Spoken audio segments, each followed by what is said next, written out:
우리가 성경에서 영생을 얻는 줄 알고 성경을 상고하거니와 이 성경이 곧 내게 대하여 증거하는 것이라고 주님께서 말씀하셨고, 이 말씀에 따라서 우리가 구약 속에서 예수님을 발견해야 된다, 이런 말씀을 드린 적이 있습니다.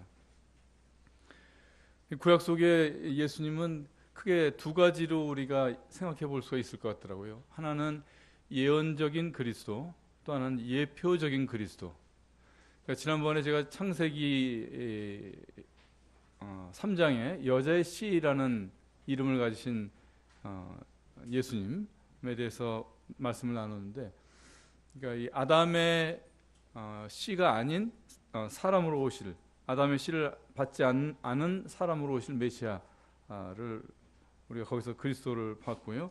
창세기 49장에 그 야곱이 12아들에 대한 그 축복을 할 때 보면은 유다 지파의 홀이라는 표현이 나옵니다. 이것은 예수님께서 그 민족적인 혈통으로는 유다 지파에서 나시고, 그러나 그 신분이 왕이시라는 것을 예언하시는 그런 말씀입니다. 출애굽기의 반석이라든지 만나, 이것도 다 예수님을 나타내는 것이고, 그래서 이런 것들은 예언적인 그리스도예요. 그래서 예수님의 본질을 그대로 담고 있는 것이라서 여기서 더할 것도 없고 뺄 것도 없는 그런 것이라고 할 수 있습니다. 근데 이에 비해서 예표적인 그리스도가 또 있어요, 구약에. 그건 무엇이냐면은 오실 메시아는 이러이러한 분이실 것이다, 그분의 인격과 일이 어떠할 것이다 라는 것을 이렇게 모형적으로 보여주는 그런 예수님도 구약 속에서 많이 찾을 수가 있습니다. 그래서 이것은 주로 이제 구약의 인물들의 삶 속에 나타나 있습니다. 그리고 이건 이제 예언적인 그리스도와 달리 사람을 통해서 반영되는 것이기 때문에 그 사람이 그리스도의 100%를 다 반영하지는 못하거든요. 그래서 부분적으로 어떤 사람은 한 그 삶의 그 스토리의 한 반 정도가 예수님을 반영하고, 어떤 사람은 70% 이렇게 그 반영하는 부분도 조금씩 다릅니다. 근데 이 예수님의 예표로 가장 풍부한 그 삶을 보여준 사람을 꼽으라고 하면은 누가 있을까요? 다윗하고 또 한 사람? 요셉. 요셉입니다. 그래서 오늘은 이제 요셉을 통해서 투영된 예수님에 대해서 좀 살펴보겠습니다. 우리가 예수님을 신약에서 직접적으로 예수님의 말씀과 그 행하심을 보는 것보다도 때로는 이런 그림을 통해서 이해하는 것이 더 예수님의 모습에 우리가 더 근접할 수 있는 그런 경우도 있더라고요.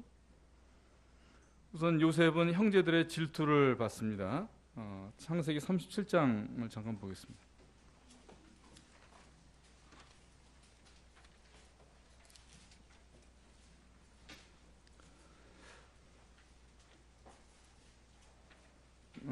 제가 몇 군데만 골라서 읽도록 하겠습니다. 37장 이 요셉의 그 생애의 중요한 부분만 읽도록 하겠습니다. 37장 2절. 야곱의 약전이 이러하니라. 요셉이 17세 소년으로서 그 형제와 함께 양을 칠 때 그 아비의 첫 비라와 실바의 아들들로 더불어 함께하였더니 그가 그들의 과실을 아비에게 고하더라.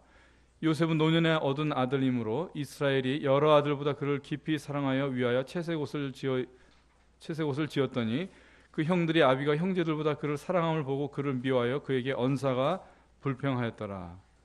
그 다음에 이제 야곱이 형들에게 심부름을 갔다 오라는 심부름을 이제 요셉한테 시킵니다. 그때 이제 이 형들이 이 요셉을 팔아넘기는 장면이 나오는데 18절부터 보겠습니다. 요셉이 그들에게 가까이 오기 전에 그들이 요셉을 멀리서 보고 죽이기를 꾀하여 서로 이르되 꿈꾸는 자가 오도다. 자 그를 죽여 한 구덩이에 던지고 우리가 말하기를 악한 짐승이 그를 잡아먹었다 하자. 그 꿈이 어떻게 되는 것을 우리가 볼 것이니라 하는지라. 그 다음에 23절. 요셉이 형들에게 이르매 그 형들이 요셉의 옷 곧 그 입은 채색 옷을 벗기고 그를 잡아 구덩이에 던지니 그 구덩이는 빈 것이라. 그 속에 물이 없었더라. 자, 이렇게 해서 28절에 보면은 미디안 상고들한테 팔립니다. 그리고 애굽으로 가게 되고, 그 다음에 31절부터 읽겠습니다. 그들이 요셉의 옷을 취하고 수염새를 죽여 그 옷을 피해 적시고 그 채색 옷을 보내어 그 아비에게로 가져다가 이르기를 우리가 이것을 얻었으니 아버지의 아들의 옷인가 아닌가 보소서 하매 아비가 그것을 알아보고 가로되 내 아들의 옷이라 악한 짐승이 그를 먹었도다. 요셉이 정령 찢겼도다 하고 자기 옷을 찢고 굵은 배로 허리를 묶고 오래도록 그 아들을 위하여 애통하니 그 모든 자녀가 위로하되 그가 그 위로를 받지 아니하여 가로되 내가 슬퍼하며 음부에 내려 아들에게로 가리라 하고 그 아비가 그를 위하여 울었더라. 미디안 사람이 애굽에서 바로의 신하 시위대장 보디발에게 요셉을 팔았더라. 요셉은 형제들한테 질투를 받습니다.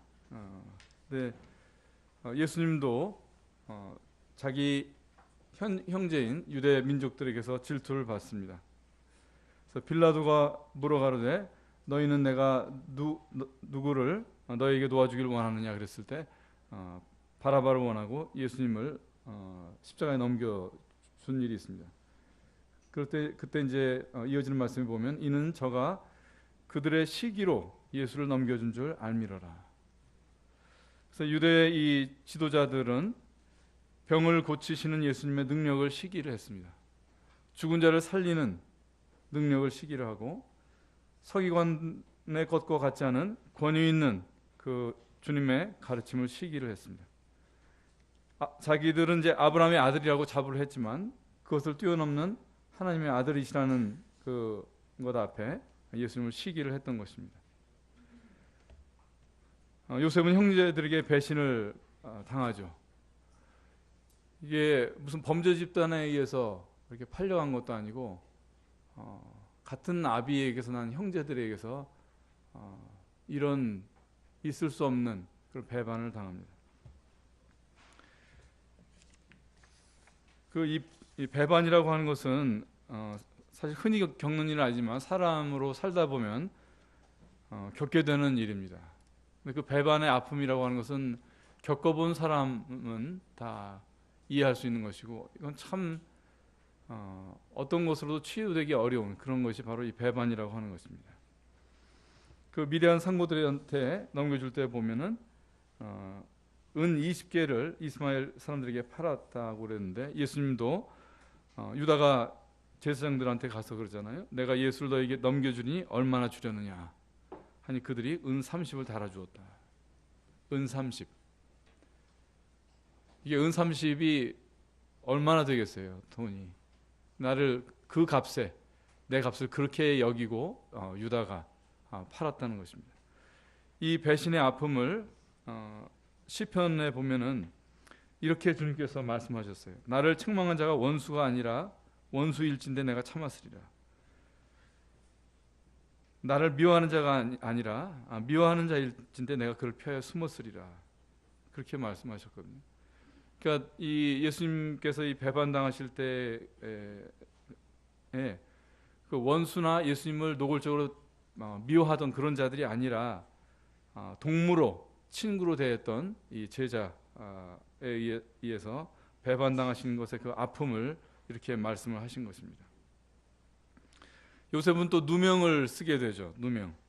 그 아까 읽었던 창세기 이어서 그 보면은 보디발의 집에 있었던 사물을 보고 있을 때 보디발의 아내가 유혹을 해서 간통을 하려고 하는데 그것을 뿌리치는 일이 있었고 그것 때문에 이 일이 탄로날까봐 그 보디발의 아내가 그 죄를 오히려 요셉에게 씌우는 일이 있었습니다.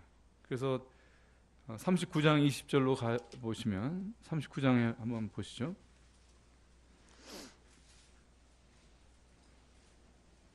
39장 20절에 이에 요셉의 주인이 보디발이죠. 그를 잡아 옥에 넣으니 그 옥은 왕의 죄수를 가두는 곳이더라. 이 요셉이 이 누명을 쓰는 장면에서 보면은 사람이 이렇게 정상적으로 나와야 되는 어떤 이 반응이 전혀 보이질 않습니다. 이 사람들은 오해를 받거나 그 오해보다도 더 큰 이 누명을 받을 때는 어떻게 해서든지 그것을 벗어나려고 자기를 변호하는 말을 하게 되죠. 그런데 요셉이 일체 그런 반응을 보이지 않은 것을 우리가 알 수가 있습니다. 예수님도 빌라도의 신문 앞에서 한마디도 말씀을 하지 않으셨습니다. 그래서 빌라도가 이르되 저희가 너를 쳐서 얼마나 많은 것으로 증거하는지 듣지 못하느냐 하되 한마디도 대답지 아니하시니 총독이 심히 기이 여기더라. 아마 보디발의 아내도 그 다음에 어떤 그 기사도 기록도 없지만은 아마 굉장히 놀랐을 거예요. 어떻게 보면 자기 죄가 탄로날 것에 대한 두려움보다도 한마디도 하지 않고 그 모든 누명을 쓰고 옥에 갇히는 이 요셉을 바라봤을 때 아마 굉장히 기이하게 여겼을 것 같습니다. 그리고 우리가 좋게 상상하면은 아마 구원받지 않았을까. 이 요셉이라는 이 커다란 이 그런 정말 사람 같지 않은 하나님의 아들 같은 신 같은 이런 인격을 직접 경험한 그 유일하게 혼자 아는 그런 사람이었다는 점에서 참 놀라운 빛을 요셉에게서 보지 않았을까 이렇게 생각을 됩니다. 이사야서 53장에도 그가 곤욕을 당하여 괴로울 때 입을 열지 아니하셨다. 털 깎는 자 앞에 잠잠한 양같이 그 입을 열지 아니하였도다. 그리고 시편 39편에는 내가 잠잠하여 선한 말도 바라지 아니하니 나의 근심이 더 심하도다. 내가 잘못한 것을 변호하기 위해서 말하는 것이 우리는 흔하지만 정말 옳고 선한 말이 마음에 가득 차 있을 때도 그것을 때로는 주님께서는 그것도 참으셨던 것입니다. 그리고 다시 시편 69편에는 무고히 나를 미워하는 자가 내 머리털보다 많고 무리히 내 원수가 되어 나를 끊으려 하는 자가 강하였으니 내가 취치 아니한 것도 물어주게 되었나이다. 전혀 자기가 책임이 없는 이 보디발 아내의 이 부정한 일에 대해서 취치하는 것을 물어주는 이 감옥에 들어가는 이런 일을 요셉이 겪었던 것입니다. 이 감옥이라고 하는 것이 사람이 보통 대부분 안 가죠. 아주 소수의 사람들이 경험하는 것이고 이 감옥이라는 것을 인생의 밑바닥이라고 합니다. 그런데 이 요셉은 자기 과실이 아닌 죄로 감옥에 갔을 뿐만 아니라 이 밑바닥이라고 하는 그 밑바닥에서도 더 밑바닥에 가게 됩니다. 자, 창세기 40장으로 한번 가보겠습니다.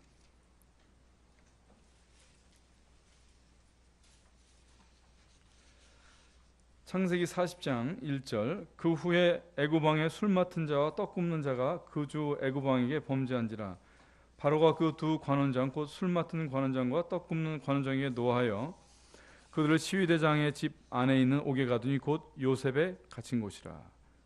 시위대장이 요셉으로 그들을 수종하게 하며 요셉이 그들을 섬겼더라. 이 밥그릇 수가 지위를 결정하는 곳이 두 군데가 있습니다. 남자들은 잘 알죠. 군대하고 또 한 군데가 감옥이라고 그래요. 감옥. 그러니까 학력, 경력, 가진 것 모든 사람의 이력서 내용이 다 지워져 버리고 누가 먼저 들어왔느냐 이게 사람의 지위를 결정하는 곳이 감옥이에요. 선임과 후임 이것밖에는 없는 곳입니다. 근데 요셉은 보면은 두 관원장들보다 감옥 선배였어요. 그러면 이 인생 밑바닥에서 사람들이 마지막으로 갖는 이 권력, 이 후임한테서 섬김을 받는 것인데 시위대장이 오히려 요셉한테 관원장들을 후임들 섬기라고 하는 것입니다.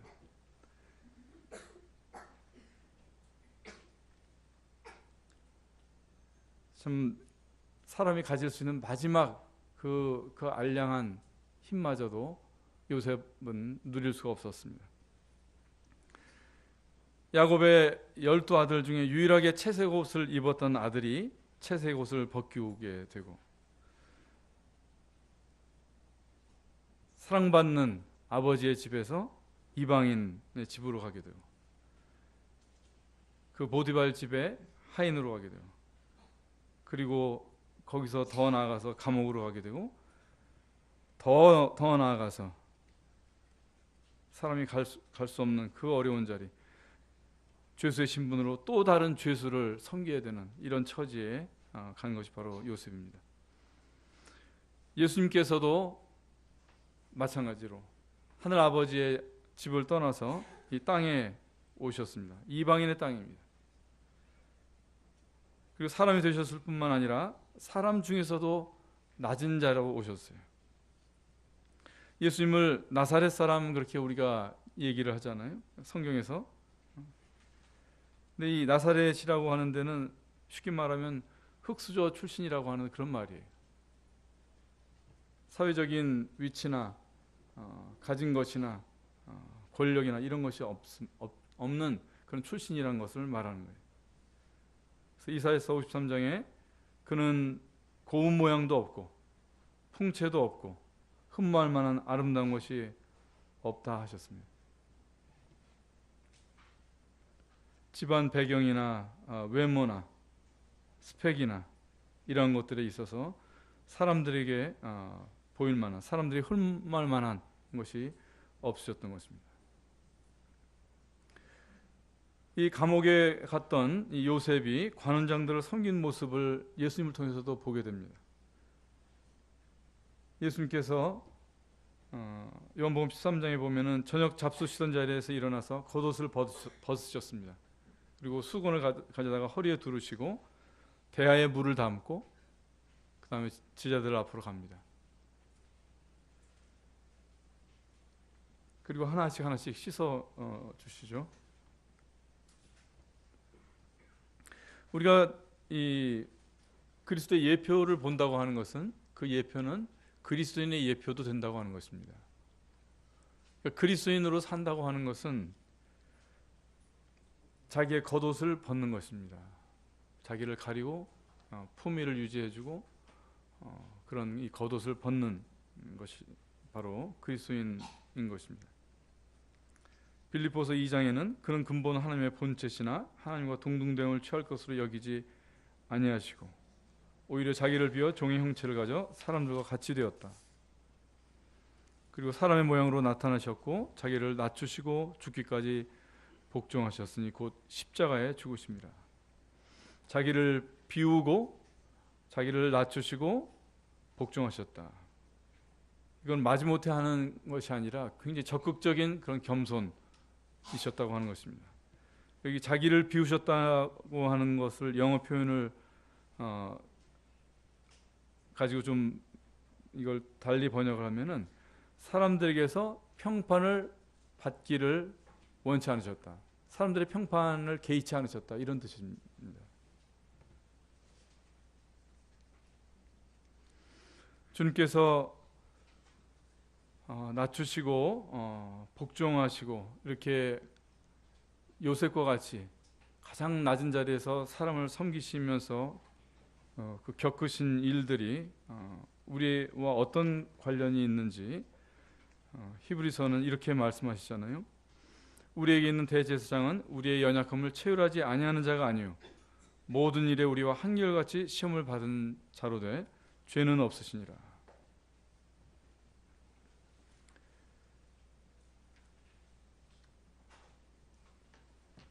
우리가 살면서 다 나름대로 인생의 어려움들을 겪습니다. 어떤 것은 나눌 수 있는 어려움이 있는가 하면 어떤 것은 나눌 수 있는 남들과 사람들과 심지어는 배우자나 부모나 자식과도 나누기 어려운 그런 고통을 사람들이 다 갖고 있어요. 근데 주님께서도 이런 사람이 겪는 연약함을 다 겪으셨다고 하는 것입니다. 예수님은 무슨 특별한 능력이 있어가지고 어려움이 있어도 쉽고 당당하게 십자가로 가기로 결정하시고 그런 것이 아니라 우리가 가지고 있는 연약함, 우리가 겪을 수 있는 마음의 두려움 이런 것을 다 겪으신 것이라고 하는 것입니다. 시편 다 같이 55편을 한번 보겠습니다.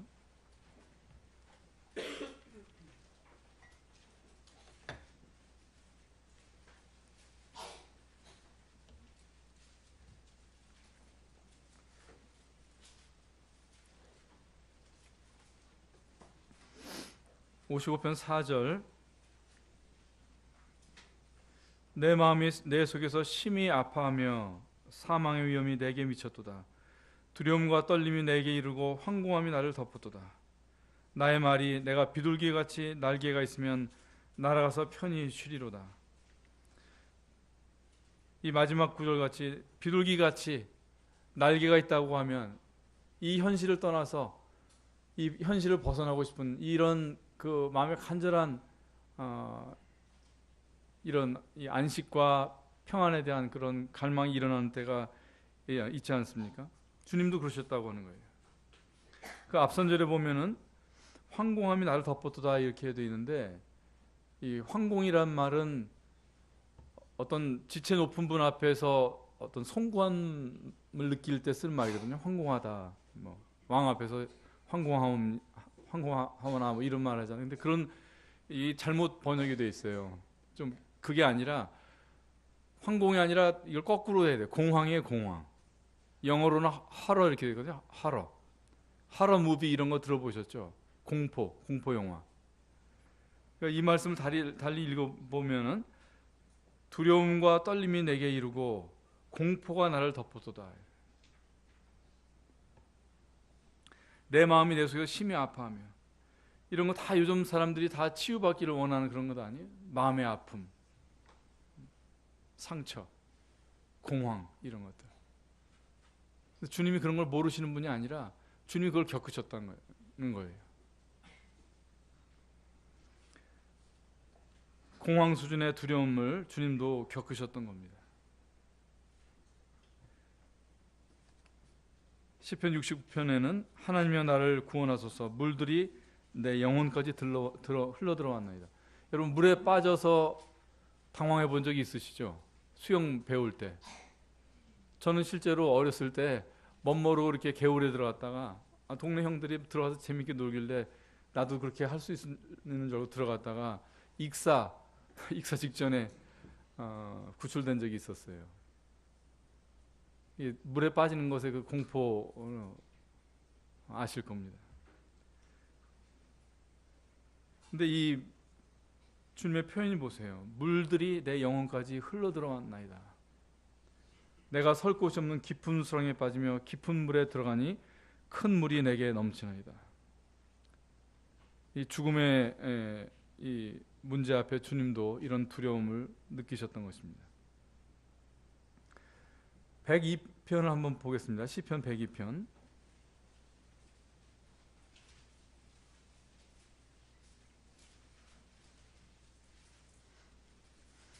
편 4절 내가 음식 먹기도 잊었으므로 내 마음이 풀같이 쇠잔하였사오며 나의 탄식 소리를 인하여 나의 살이 뼈에 붙었나이다.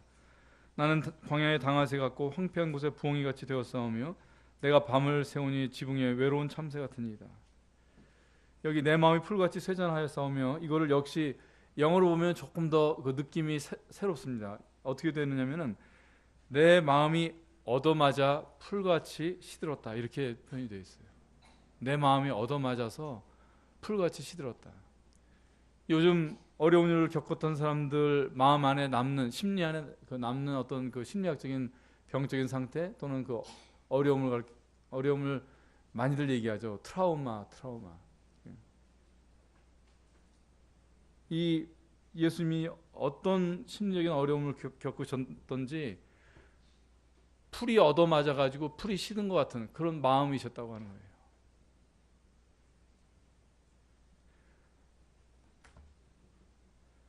우리가 어려움이 다 있지만 그 어려움이 주님 앞에서 치유돼야 되는 것들이죠. 그런데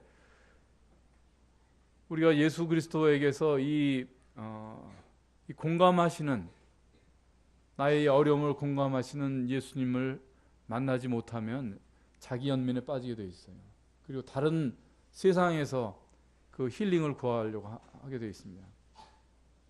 그건 사실 교만한 것이고 그건 사치입니다. 그리고 멀리 갈 것이 없습니다.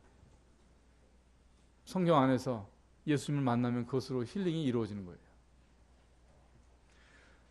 지금까지 말씀드린 것은 주님이 영혼이 겪은 그 혼으로 겪은 그 어려움이고 신체적인 어려움도 겪으셨습니다. 그것이 역시 시편에 나와 있어요. 시편에 보면은 시편 23장 앞으로 해서 22편이라든지 또 30몇 편 뭐 이런데 해서 시편에 보면 곳곳에 예수님께서 겪으신 그 심적인 어려움 또 신체적인 어려움 이런 것이 아주 구체적으로 묘사가 되어 있어요. 특히 이제 이 신체적인 어려움은 그 의사로서 제가 갖는 관점으로 볼 때 굉장히 그 좀 놀랄 만한 그런 기술들이 이 시편에서 많이 발견이 됩니다. 제가 전에 한번 말씀을 드린 바가 있는데 시편 22편 한번 보십시오.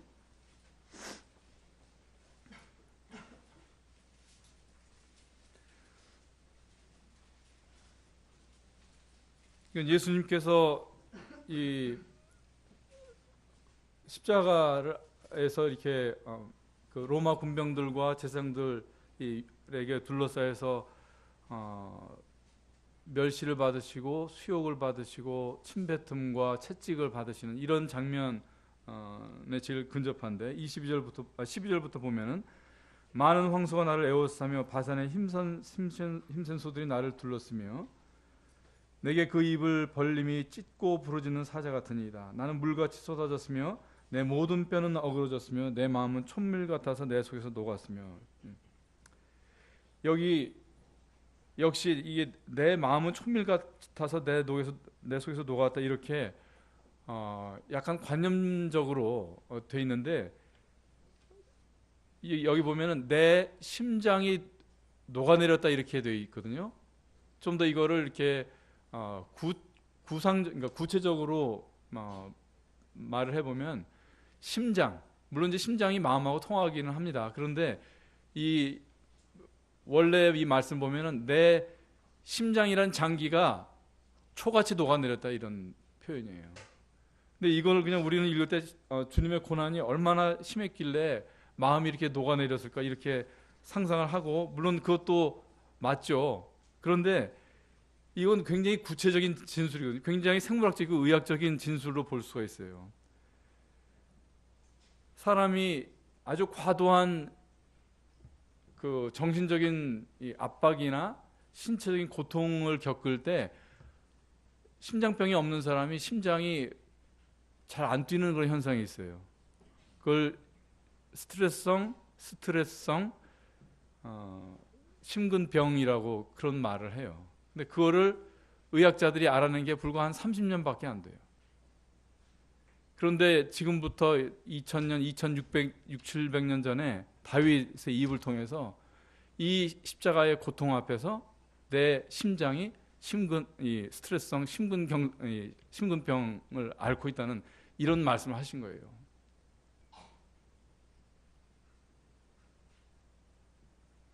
또 한 군데 보겠습니다. 시편 38편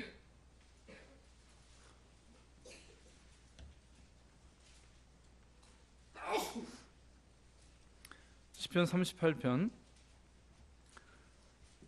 예수님이 십자가에 달려 계신 마지막 그 시간에 허리를 찔리셨죠. 창으로. 저는 그 장면이 생각이 납니다. 38장 7절 내 허리에 열기가 가득하고 내 살에 성한 곳이 없나이다. 내가 피곤하고 심히 상하였으며 마음이 불안하여 신음하나이다. 주여 나의 모든 소원이 주의 앞에 있어오며 나의 탄식이 주의 앞에 감추이지 아니하나이다. 내 심장이 뛰고 내 기력이 쇠하여 내 눈의 빛도 나를 떠났나이다. 나의 사랑하는 자와 나의 친구들이 나의 성체를 멀리하고 나의 친척들도 멀리 섰나이다. 자, 여러분 이 골고다의 마지막 시간을 상상을 해보세요. 제자들은 도망해서 멀리 가버렸어요. 나의 친구들이 나의 성체를 멀리했다고 말씀하셨습니다. 그 다음에 나의 친척들도 멀리 섰나이다 말씀하신 것처럼 그대로 이것이 이 예언대로 이루어지지 않습니까? 마태복음 27장에 보면 모친과 갈릴리에서 온 여자들이 멀리서 지켜보면서 있었던 바로 그 장면이에요. 근데 여기 보면은 10절에 내 심장이 뛰고 내 기력이 쇠하여 내 눈의 빛도 나를 떠났나이다. 여러분 내 심장이 뛰고 이 부분을 여러분 어떻게 읽으셨어요? 어떻게 여러분 여기를 이해를 하셨나요?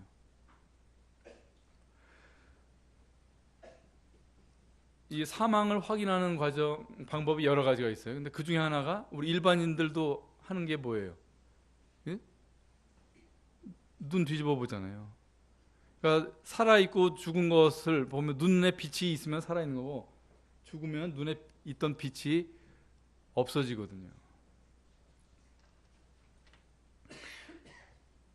사망에 이르는 마지막 과정이 대개 심장사거든요. 심장이 멈추는 거예요. 근데 심장이 멈추는 것도 여러 가지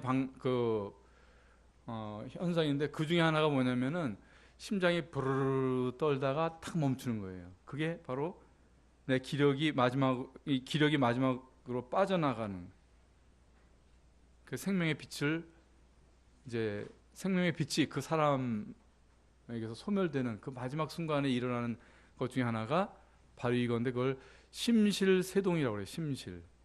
여러분 학교 때 배우셨죠? 좌심실, 우심실. 그래서 이 심실이 부르르 떠는 그것이 많은 사망의 과정에서 굉장히 특이적이고 아주 흔히 보는 현상이란 말이에요.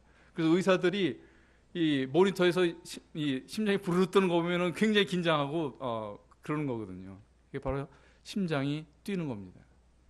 이 우리말로는 뛰고로 돼 있는데, 영어로 보면, 역시 오늘 제가 많이 이렇게 말씀을 드릴 수밖에 없는 게, 우리말 성경이 장점도 있지만 참 미진한 분들이 많아서 어쩔 수가 없어요. 근데 영어로 보면 이게 굉장히 뚜렷하거든요. 심장이 부르르 떨렸다고 돼 있어요. 그 영어 표현으로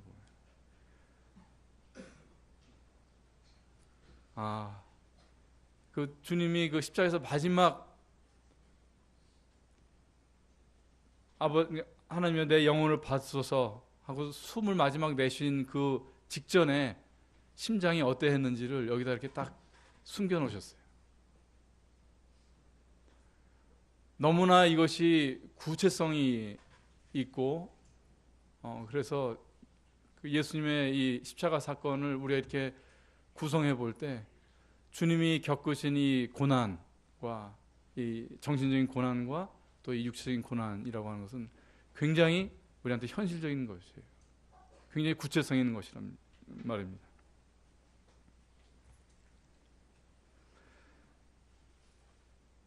그는 멸시를 받아서 사람에게 실어버린 바 되었으며 간고를 많이 겪었으며 질고를 아는 자라.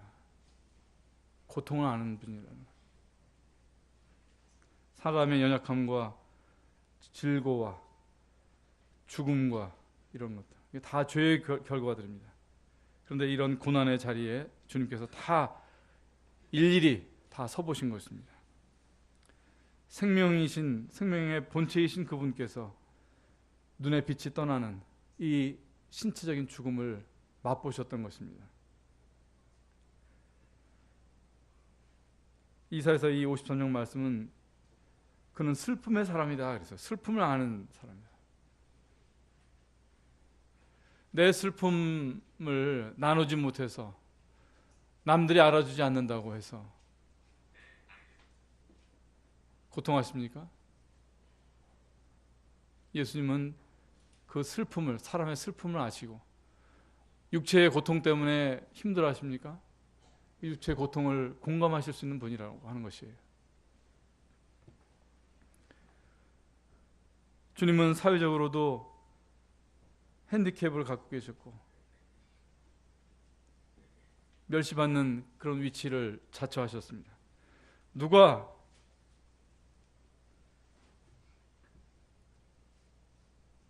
주님이 취하신 이 연약함과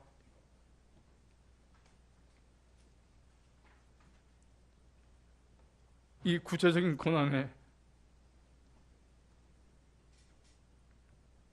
다른 것을 추구할 수 있습니까?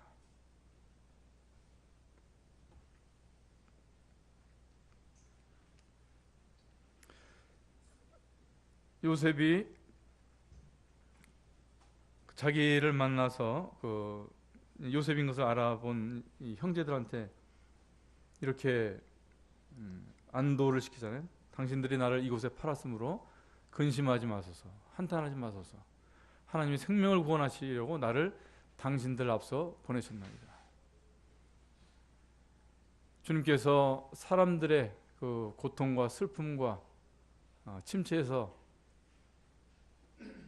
나를 구원하시려고 그 자리에 먼저 와 계신 거예요. 먼저 가셨던 것입니다.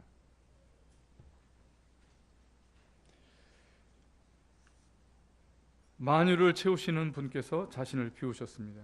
무명한 자리를 취하셨고, 말씀이신 분께서 선한 말도 억제를 하셨고, 너희 안에 이 마음을 품으라 곧 그리스도 예수의 마음이니 한 그 마음이 바로 그리스도의 마음이 바로 이것입니다.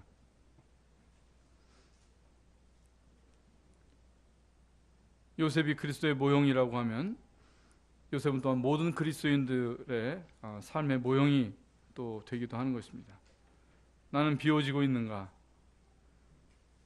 더 이것으로 저것으로 또는 경건한 것으로 나를 채우려고 하는 것인가? 선한 말일지라도 억제하는가? 내 옳은 입장을 제한할 줄 아는가? 다른 이의 연약함을 채우라는 자인가? 이 요셉의 생애가 다시 한번 요약돼서 나오는 것이 시편 105편입니다. 한번 다 같이 보죠. 시편 105편.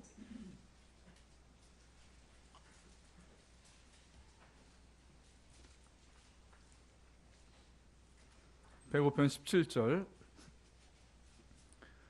한 사람을 앞서 보내셨으며 요셉이 종으로 팔렸도다. 그 발이 착고에 상하며 그 몸이 쇠사슬에 매였으니 곧 여호와의 말씀이 응할 때까지라. 말씀이 저를 단련하였도다. 우리가 말씀으로 단련받는 것, 말씀이 나의 육신이 되는 것, 이거는 우리가 요셉과 같이 종으로 팔린 그런 상태에서 우리에게 일어나는 그런 학습입니다. 착고에 상한 발 그리고 쇠사슬에 묶인 몸, 이거 다 자기 생각과 내 뜻대로 하고 싶은 것들을 하지 못하는 것이 바로 종이라고 하는 것입니다. 20절 말씀에 왕이 사람을 보내어 저를 방석하며, 방석, 석방했다는 거예요. 석방.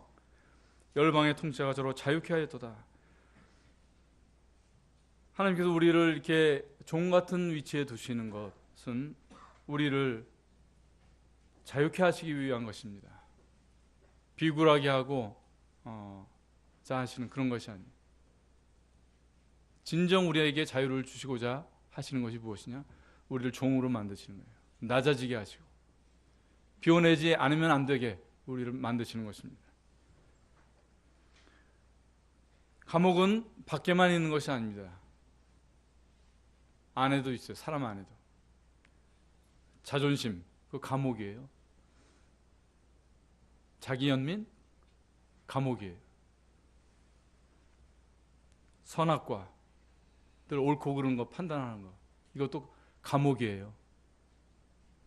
그걸 할 수 있는 것 때문에 때로는 뿌듯하고 남들과 비교 우위를 가지면서 기분이 좋고 그럴 수 있지만 실제로는 감옥입니다.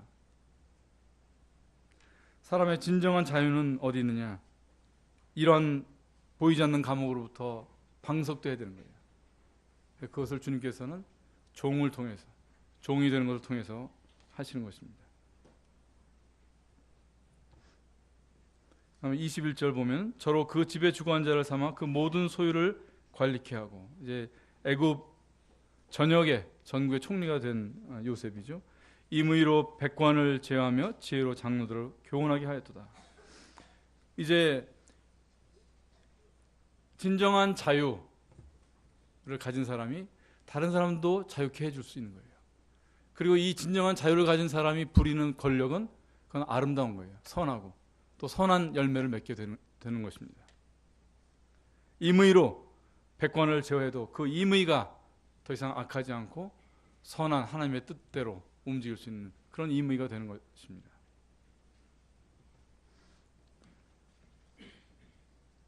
이 요셉은 다윗과 함께 종 되신 그리스도, 겸손하신 그리스도, 그리고 고난 받으신 그리스도를 잘 예표하는 사람이에요.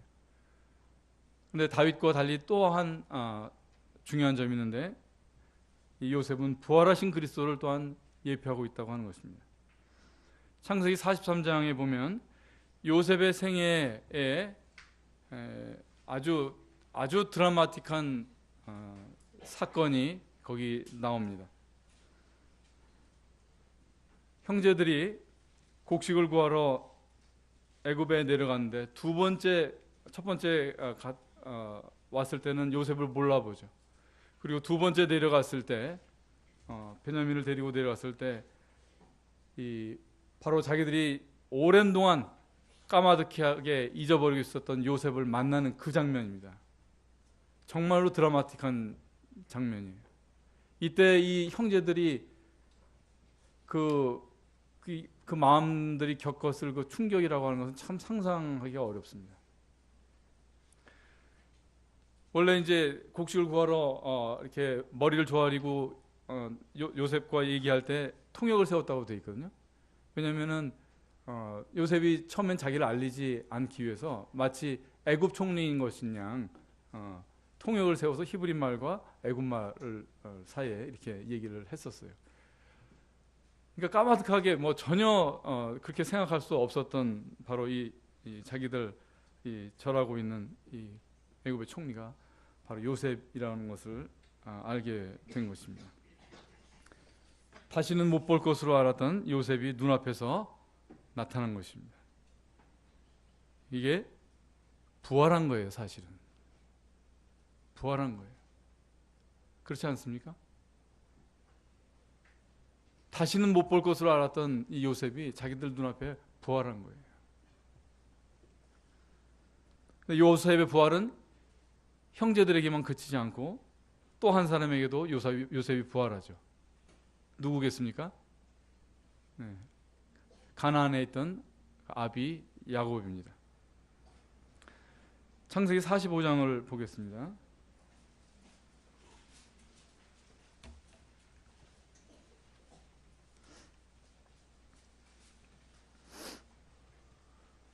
창세기 45장 25절.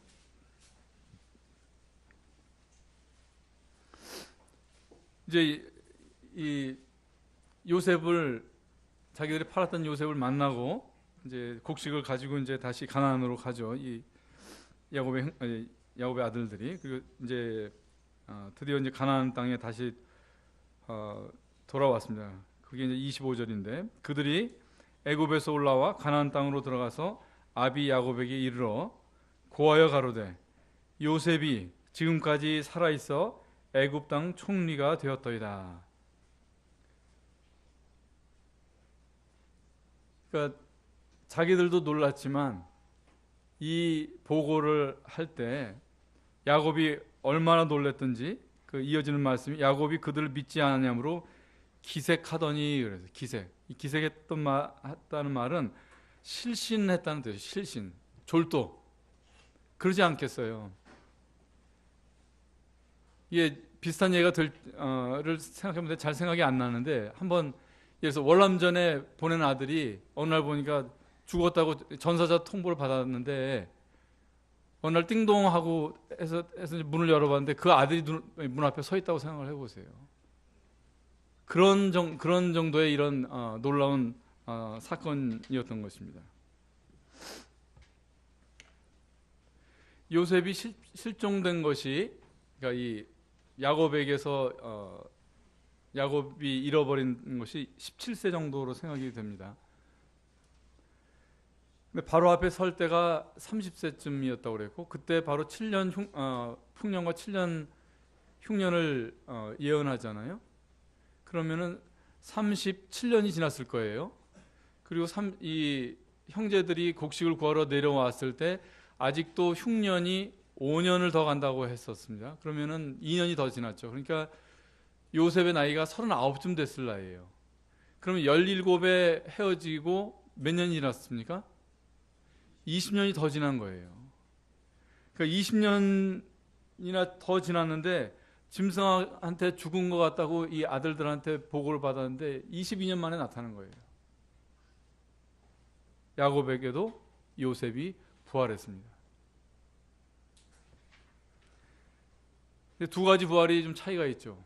형제들에게는 그 요셉의 부활은 두려운 것이었고, 야곱에게는 환희의 부활이에요. 이건 감당할 수 없는 환희의 소식이었던 것입니다. 또 하나 흥미로운 사실이, 야곱이 몇 살까지 살았냐면 147세를 살았는데, 이 애굽에 내려와서 몇 년을 살은 기간이 몇 년이라고 되어 있죠? 17년으로 되어 있어요. 아까도 17년이 나왔었죠. 네. 채색 옷을 입혔던 그 아들과 있었던 것이 17년이고, 그 다음에 애굽의 총리로 부활한 그 요셉과 살았던 기간이 똑같이 17년이더라고요. 우리가 예수님을, 십자가의 주님, 고맙고 사랑스러우신 예수님을 처음 믿게 됐을 때 마치 채색 옷을 입히고 우리가 사랑하는 것 같은 그런 주님이셨어요. 근데 이 요셉의 생애가 가르쳐주는 바는, 우리가 그렇게 알았던 예수님과 똑같은 만큼 우리는 부활한 예수님을 만나야 되는 것이에요. 그분과 살아야 되는 것입니다.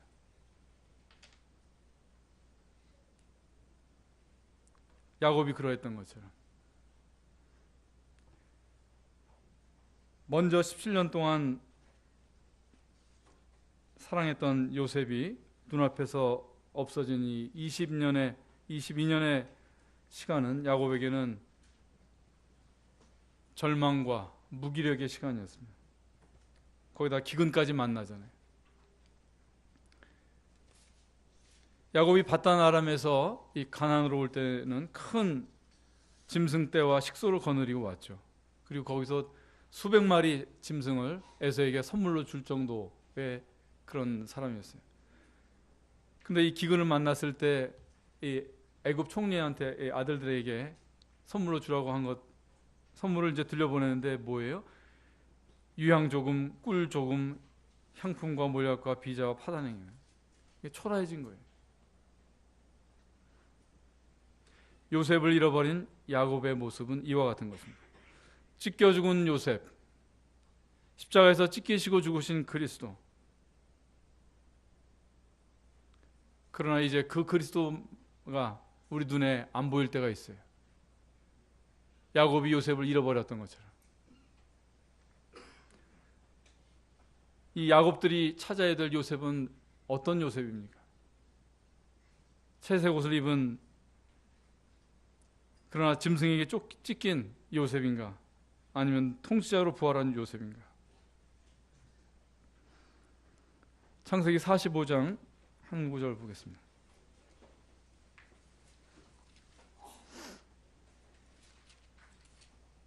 (45장) 27절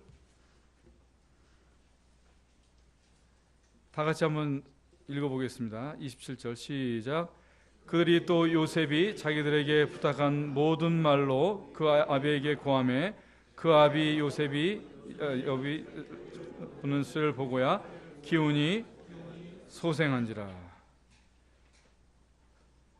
우리도 기운이 소생해야 되지 않습니까? 이 야곱이 눈앞에 다시 나타난 이 요셉으로 인해서 소생했던 것처럼 우리의 영의 기운도 우리가 부활하신 그리스도를 통해서 소생되는 것입니다.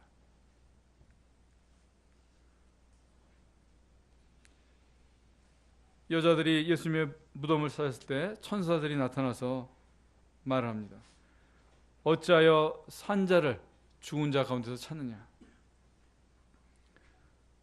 악한 짐승이 그를 먹어도다. 요셉이 정령 찢겨도다. 야곱이 봤던, 마지막 가지고 있었던 요셉은 이거예요. 짐승에게 찢긴 요셉.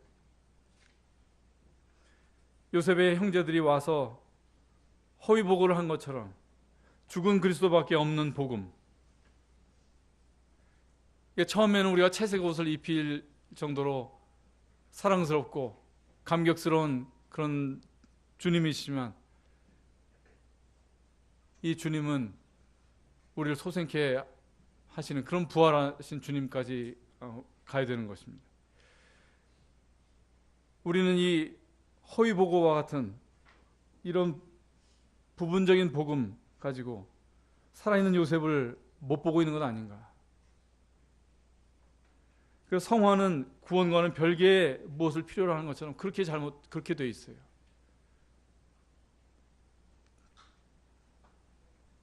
우리의 복음은 바로 이 부활한 요셉과 같은 이 예수 그리스도를 만나는 이것까지 있어야지 되는 것입니다. 데오빌로여, 내가 먼저 쓴 글에는 무릇 예수의 행하시며 가르치시기를 시작하신부터 그의 택하신 사도들에게 성령으로 명하시고 승천하신 날까지의 일을 기록하였노라. 해 받으신 후에 또한 저희에게 확실한 많은 증거로 친히 사심을 나타내사 40일 동안 저희에게 보이시며 하나님 나라의 일을 말씀하시니라. 부활이 사실입니까?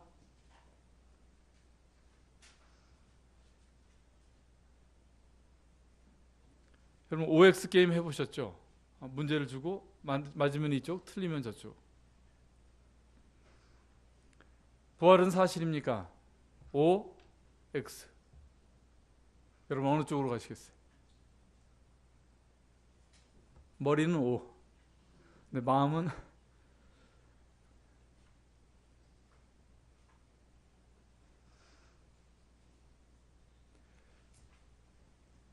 형제들에게 요셉을 형제들이 요셉을 알아보나요? 요셉이 형제들에게 자신을 알리나요? 예, 후자죠. 예. 사실 이것도 주님께 우리가 구해야 되는 믿음입니다. 예수님의 부활에 대해서 요셉이 형제들에게 자신을 알린 것처럼 주님, 제게 부활하신 주님을 알려주세요. 부활에 대한 믿음을 제게 허락해 주세요. 다 우리가 필요합니다. 우리가 소생되기 위해서 필요한 믿음입니다.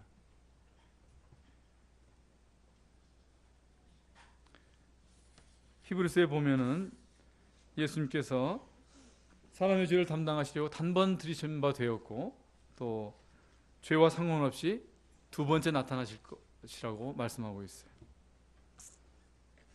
죄와 상관하신 그리스도, 그러나 죄와 상관없는 그리스도, 부활한 요셉. 나는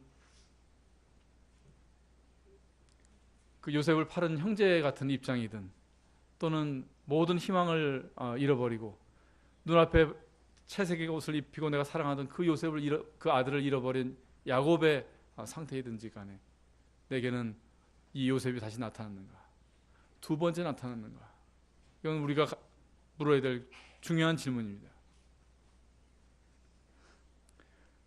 이 요셉의 삶은 우리의 믿음에 있어서 있어야 될 요소가 무엇인지를 낱낱이 우리한테 보여주고 있어요.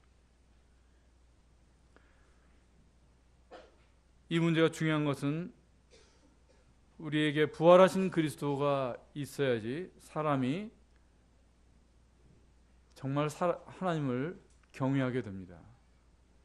그리고 정말 죄를 미워하게 돼 있어요. 그렇지 않으면 늘 내 연약함을 가지고 내 연약함을 정당화하는 데밖에 복음을 못 써요. 복음이라고 하는 것이 내 연약함을 정당화하는 것밖에 되지 못한다 이 말씀입니다.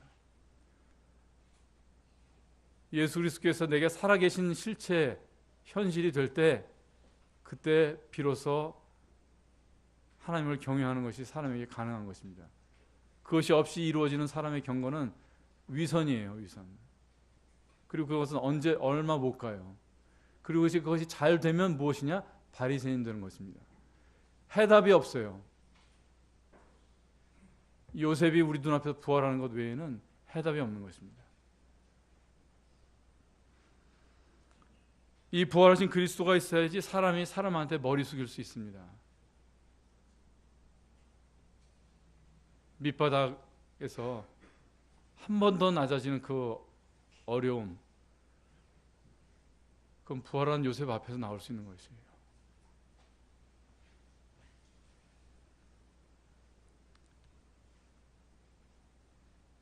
이 주님이 안 계시면 우리는 아주 위선도 아주 고도의 위선, 이 위장된 겸손, 이것으로부터 해방받을 수 없습니다. 창세기 45장 28절 마지막으로 읽겠습니다. 28절 다 같이 읽겠습니다. 시작. 이스라엘이 가로되 조카도다. 내 아들 요셉이 지금까지 살았으니 내가 죽기 전에 가서 그를 보리라.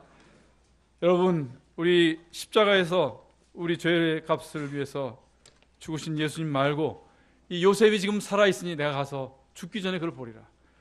우리 더 이상 미루지 말고 이 살아계신 주님 만나기를 구하고 예수님을 꼭 우리 죽기 전에 만나서 그 17년의 버금가는 우리의 나머지 17년이 요셉과 살아있는 요셉을 만난, 그리고 그 요셉으로부터 이 곡식을 끊임없이 제공받는, 공개받는 이런 승리하고 여유 있고 예수 그리스도의 모습을 닮아가는 우리도 그런 삶을 살 수 있기를 바랍니다.